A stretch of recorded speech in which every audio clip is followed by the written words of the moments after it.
Hey guys, Tomboy601, and today we have the Amagi, and we're going to be doing something a little bit interesting this week. We are going to be celebrating Tier 7 Tech Tree ships because for some of us, this may be the last time we play it before Tier 8 comes out. And I know what you're saying, Tommy. You're just doing this because you only played Tier 7 Tech Tree ships last week, and therefore it's all the new footage you have. And I say, yes, but we're also sticking to a theme here. Thank you very much. Anyways, we're here in the Amagi on Sia Fortuna. And, well, we're going to have an interesting little match. This one, the last engagement is just special. So I want to tease that. As far as Commander, we have Kirishima. Think of her as a Takagi clone, except her base trait is different. Her base trait reduces the detectability time after firing your main guns.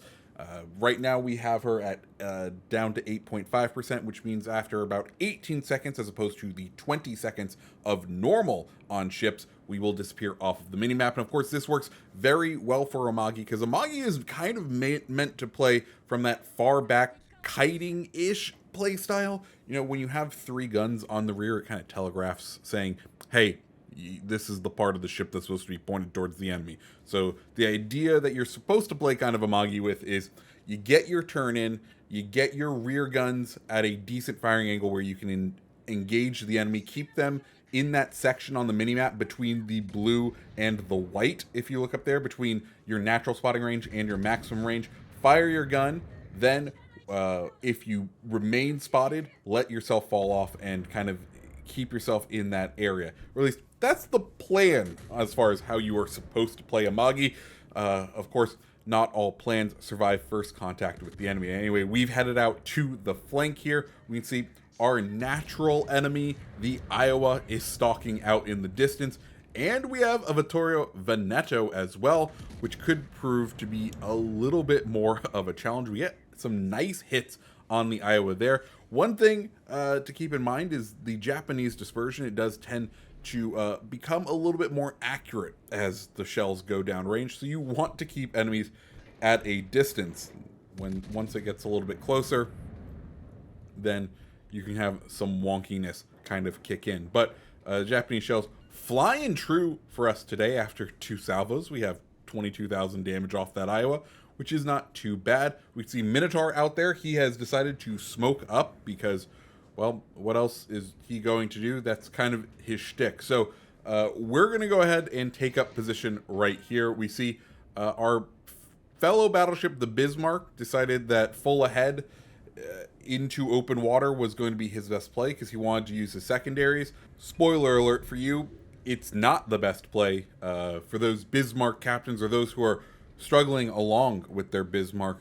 The key to secondary focused ships isn't just to throw them full ahead at the beginning of the match. The idea is to get into these kind of side positions, kind of like where I am right now, where you're able to use your main guns and you force the enemy to kind of push into you. The benefit of having a secondary build and one with very long ranges is when you are in these kind of tick spots like this, where you're kind of dug in, but you have plenty of room around you, your secondaries have the ability to arc over islands to start doing that tick and damage over time. We can see smoke comes right here, and to me, I'm like, oh, Vittorio has decided to go ahead and pop his smoke, but then he comes out, so I'm like, oh, okay, that's a bit odd. I didn't see him fire his guns, but we're going to go ahead and slap him on the side, not even turning his guns towards us. He's gone ahead and focused on, I believe that's a Des Moines Raider? No, it's a Worcester over there, which I understand. Focus on the legendary ship, then deal with the other battleship. But this Vittorio Veneto, he is not long for this world. He took one, a huge hit from our Citadel, and then two, we'll go ahead and finish him off right here, or at least I hope we do. Rear guns, not doing it. Let's see if the front guns can do it. Thank you, front guns. Cool. So that is now handled. We now have a Minotaur and a Iowa to deal with, and we are all out on our own because the only two people who have died on our team are the guys on our side. I guess you could say we weren't supporting them enough, maybe. I don't know. Anyways, we're going to come around this corner here because, well, we know that Minotaur has moved. That Vittorio Veneto hadn't fired his shots, and he came out of that smoke screen, and that smoke screen hadn't been running long enough for it to have been his smoke. So that tells us Minotaur has gone ahead, repositioned. So we need to be cautious. Spotter plane goes up, which tells us the Iowa is right around the corner. We pop up on sonar, and that is a little scary because if you know anything about the Minotaur, you know it has some fairly decent torpedoes on it. So what we're going to do, try to start turn out, try to get outside of its radar, or of its sonar range. Iowa pops up. He is actually on our tail now, and it is time for us to be pursued by, to exit stage pursued by Iowa, I guess? I don't know. Anyways, we come around the corner here. Smoke no longer lasting, which tells me I think maybe this Minotaur was running a Smongathon build, but he doesn't have Perceptive on, so I'm not 100% sure. Anyways, we have what is a nearly broadside Minotaur, and we are able to slap him, though we don't get the finish. We see his torpedoes come in. We're going to full reverse and turn out, or turn in, basically turn away from those torps, try to get the dodge in. We execute that beautifully. We need to get those rear turrets back engaged, full back ahead. Also, we want to get our angling back to the Iowa because we're suboptimally angled to the Iowa right now, but the 2 rear turrets are going to be all we needed to finish him. Minotaur is down, and now it is us in the Iowa. And, well, it's going to be a drag race, baby, because we for once, this is actually a ship that you may actually want to be pursued in. As we were talking about earlier, the majority of our firepower, if you were to break the ship into what guns can fire forward and what guns can fire rearward, we have a firepower advantage to the rear. So this is actually, it may be optimal for us to actually be pursued by the Iowa. So what is the strategy that we are going to develop here? Humiliation. We are going to break his guns, because if we can do that, one, it's going to eliminate his ability to do any damage to us, and two, it's just fun because, like, let's look at the map at this point.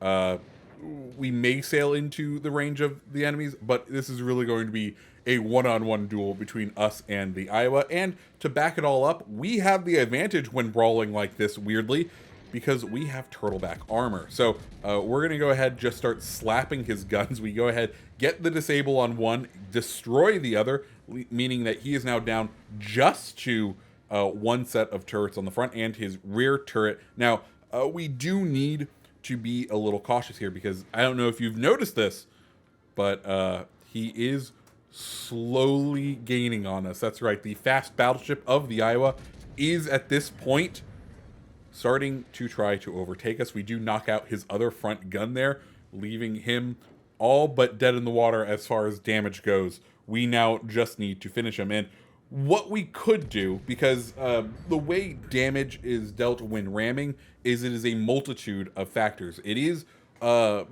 does tend to transfer the full health of your ship as damage to the enemy, but that is not the full and complete story, because the other factor within a ram is the speed. And with speeds that are this close, as you can see, he is closing at a very, very slow pace. It may actually, we may actually be able to survive the ram from him. And while that would be just wonderful to do, it's not something I'm willing to try at this moment, because I just want to get this dealt with. We do end up knocking his rear gun. I guess the shell flew through his entire superstructure and knocked out his rear gun, so he doesn't even have a rear gun, but he is slowly closing.